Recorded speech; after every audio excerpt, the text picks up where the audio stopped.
Okay, here we go. Let's get started. Hey, everybody. Welcome back to my podcast. I'm happy to have you all here today. And today we're actually quite fortunate because we are talking with another mental high performance coach, and her name is Madison. So, Madison, like I said, she's a mental high performance coach, and she has her own company, Tora Performance, correct? Is that your Tora company, Mental Madison? Performance, yeah. Tora Mental Performance. Perfect. And so Madison graciously agreed to be here with me today and to talk to us a little bit more about something she is deeply passionate about, something that she works extensively with her clients on. And so Madison, would you like to tell us just a little bit more about yourself, what you do, and how you got into it? Yeah, absolutely. And thank you so much for having me. Absolutely. I'm a former track and cross country athlete. I competed junior high, high school, and into college. And it actually wasn't until college when I had a coach sit me down and introduce me to the term visualization, mentally seeing yourself participate in whatever your sport is. My event was the 400-meter hurdles was my main event. So you see yourself running your race in that real time, and you're utilizing, all 5 of your senses, seeing things, hearing things, things like that. And it brought me down from running a 71-second 400-meter hurdle to a 63-second 400-meter hurdle. So it improved my time significantly. I started researching more of this. Wow. And it was really just interesting. It was this brand new, field that was developing, and moved on to study psychology at Portland State. And then that's when I went to the University of Thessaly in Greece and the University of Jyväskylä in Finland to receive a double master's in sport and exercise psychology. So now I work with different professional athletes. I work with mainly the junior high, high school level, and then a junior college level, just helping them lay down those foundational skills such as goal setting, routine, that visualization, and things like that. So helping them, give them the tools that they need to be successful in their sport. That is tremendous. Oh my goodness. So guys, like just a little, backstory here. So when I first started talking to Madison and she told me about her education, I was like, wow, like this is really cool. And so she's literally been all over the world researching these different, methods that athletes use. So I was like, okay, this girl's got to be on the show. She's got to talk to everyone and share with us her expertise. And so we're in for a treat today. So I asked Madison, and so I asked you, I know it's kind of funny, I'm like talking to everyone right now, but I wanted everyone here just to hear a little bit more about something you're deeply passionate about. So you told me that when I asked you, I was like, what could you talk about all day? And you told me it was all about the why. Why does someone do something? Why do we do what we do? Why do we want what we want? Why do you want to succeed? Why are you choosing this? So, why? And so when you said that, I was like, ooh, well, there we go. That's what people need to hear about today. And as I kind of reflected and was getting ready for this, I was like, wow, this actually is one of the most fundamental things to getting us ready, on any endeavor. So Madison, we would love to hear from you, kind of more about this topic, tell us, about the why, what is it you're doing with your athletes? How did you become so passionate about this? Just tell us more. Yeah. Well, like I said, I had a coach that actually taught me the concept of mental skills training and visualization and things like that. When I was an athlete, I was very hard on myself. No race was ever good enough. I was always doing something wrong in my eyes. I was. Right. And, my coach finally started to ask me, why was your race bad? Well, I just wasn't. Okay, well, why? Why? And my answer started to turn into, it just wasn't, to, oh, well, my trail leg wasn't in the right spot, so it knocked a 1/10 of a second off each hurdle. So I was actually coming up with reasons that I could critique and basically work on in training. So I wasn't just mentally beating myself down. I was actually being able to be, more, I guess, technical with my training. So learning how to be more self-aware and things like that. So, it was just that simple. It's like that 4-year-old question, why? Why? Why? Yeah.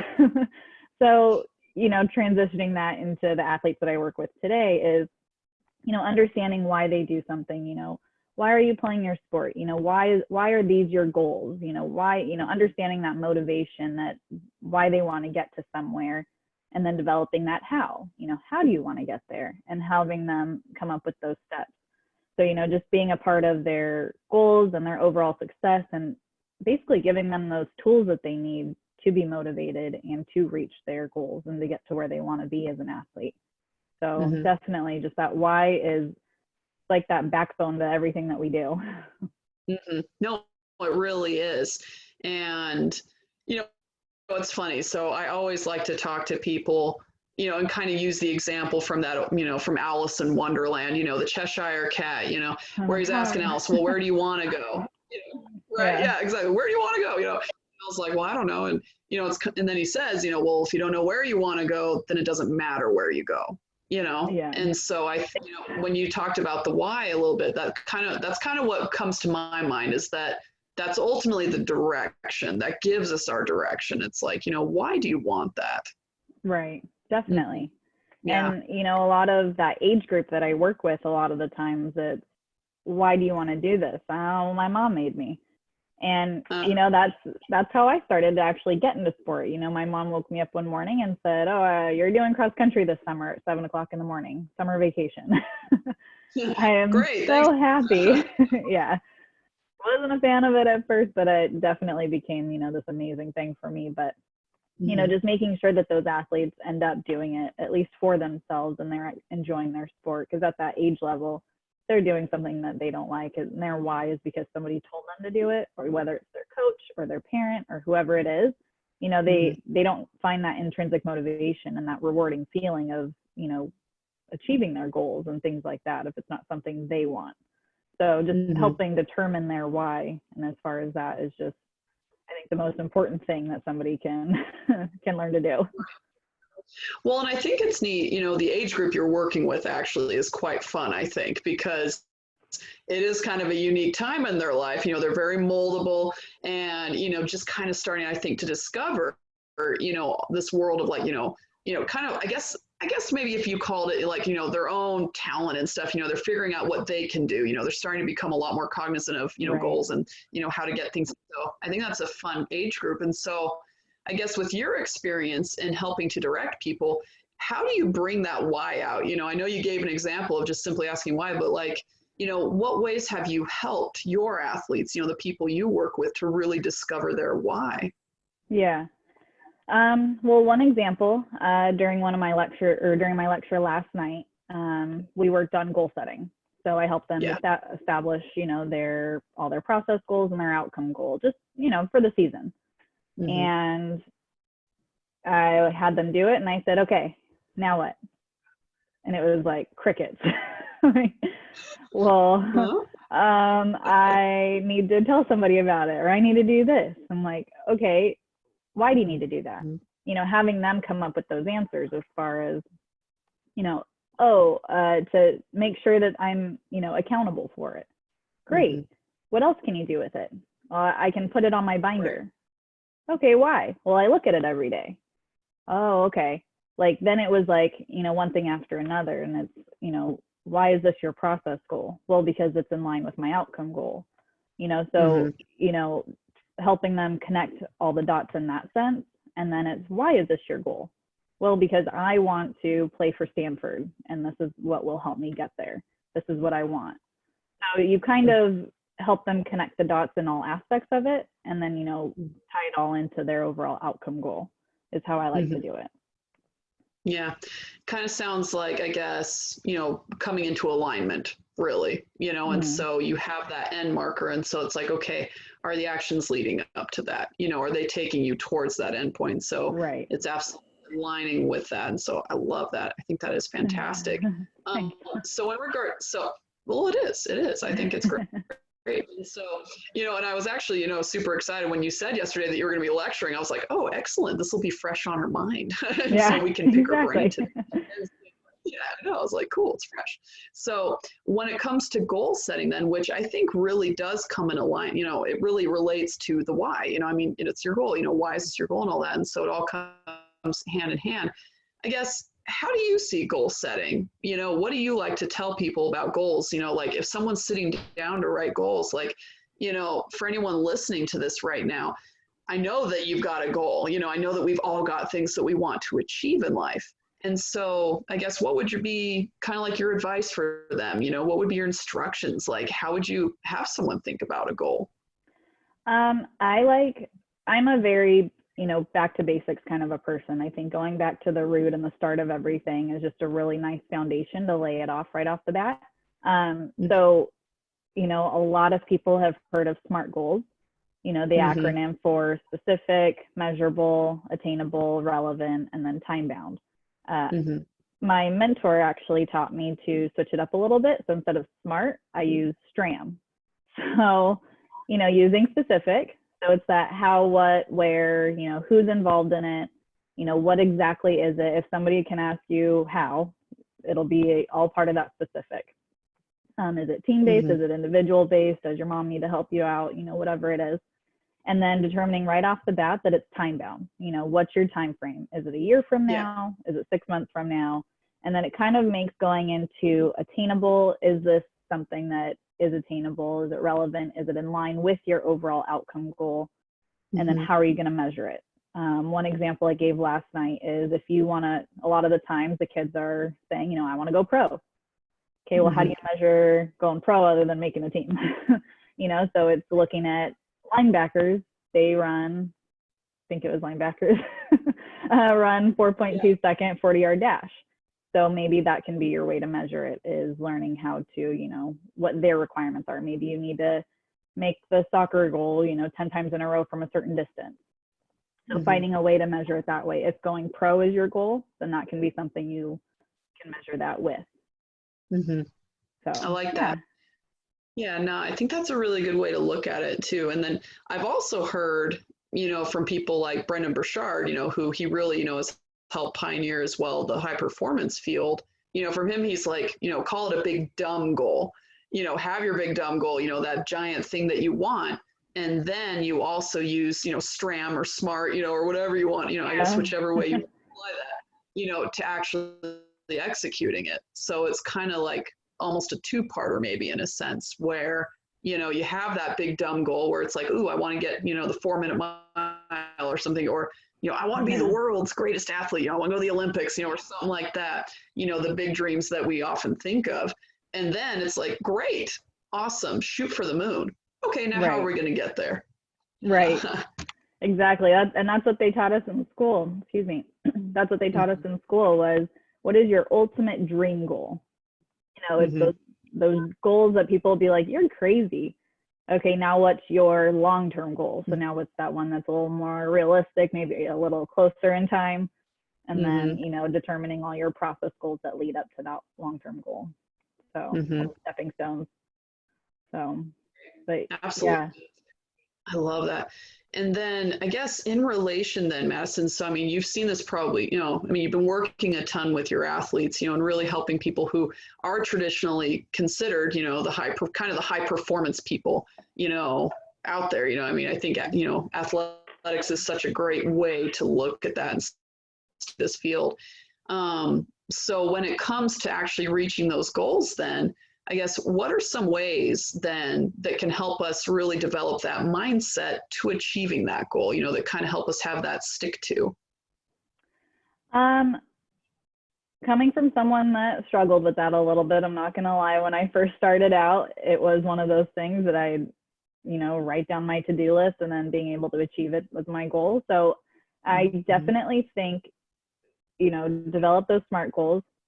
Make your process goals and outcome goals. Tell 3 people that you trust that will build you up. Maybe it's mom, maybe it's your coach, people that are going to sit there and say, well, why didn't you achieve it? And ask you, not say you're not going to do that, but, be positive with it. And then post it in 3 places. So, your bathroom mirror, on your binder, I'd like to say your phone, but if you're like me, I open my phone and get totally distracted. So, phone's not the best one, but to each their own with that. And then again, make it your own. If, my thing is checklists. I love, making the boxes and I cross them off. That's something that just works for me. It feels good to cross it off. Right. Those are my short-term goals to achieving my day, things like that. So those are, my daily routines as far as that goes. So, make it your own, tell 3 people and post it in 3 places are definitely, and, even say, why do I want this?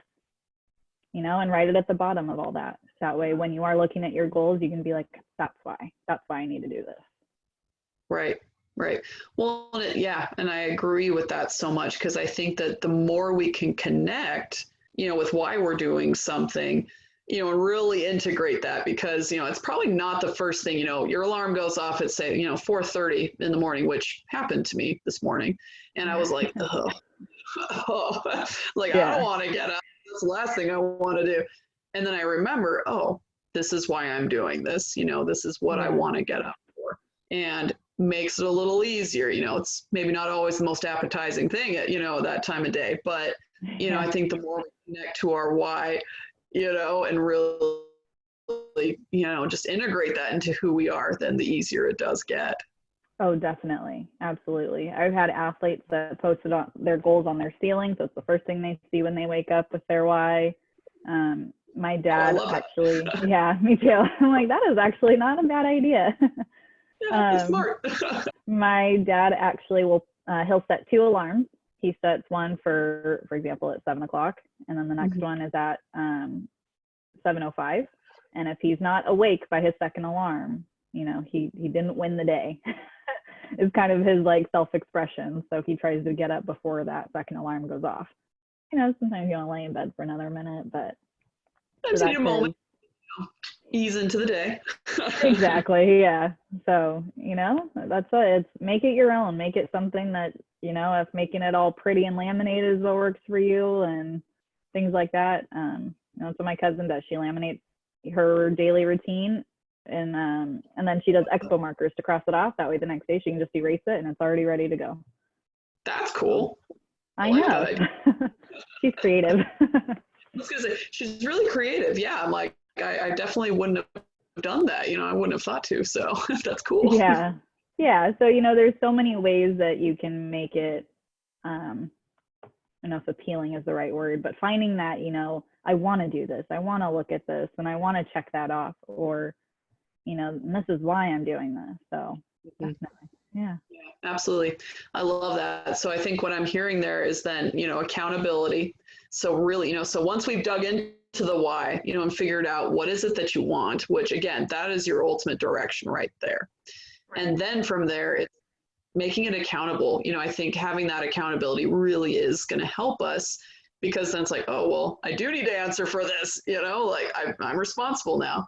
And then also breaking it down, making it your own and having those little tips and things that can help you, kind of just give you that edge. Right. Absolutely. And that's so important. Awesome. I love this. Well, thank you so much, Madison, for coming on here, sharing some of your expertise. I know you're super busy. Just in closing, any other words of advice that you would give to someone who's, thinking about taking on a big goal right now? You know what? Just keep going. I know sometimes it's tough, and, one of the hardest things that you may be, all gung-ho and I can do this big, huge goal in 1 week. And sometimes you can't, or, if your goal is 6 months from now, whatever it is, sometimes life happens. You need to kind of scoot them back a little bit, just reevaluate, reassess, and it's okay. Just keep pushing through. You got it, and you're not alone. Tell your 3 people and you'll achieve them. I promise. I love it. Well, thank you so much, Madison. And thanks, folks, for listening in. I'm absolutely going to have Madison's information available so that you can get in touch with Madison if you would like to talk a little bit more. I'm sure she'd be more than happy to speak with you and give you some strategies, and give you some further ideas about how to up your mental performance and how to achieve your goals. And so I'll leave. Awesome. And so I'll have Madison's information there for you all. Feel free to reach out to her. And thank you so much, Madison, again. No problem. Thank you so much for having me. All right. My pleasure. Well, we're signing off, folks, and we will talk to you again soon. Bye, everybody. Bye.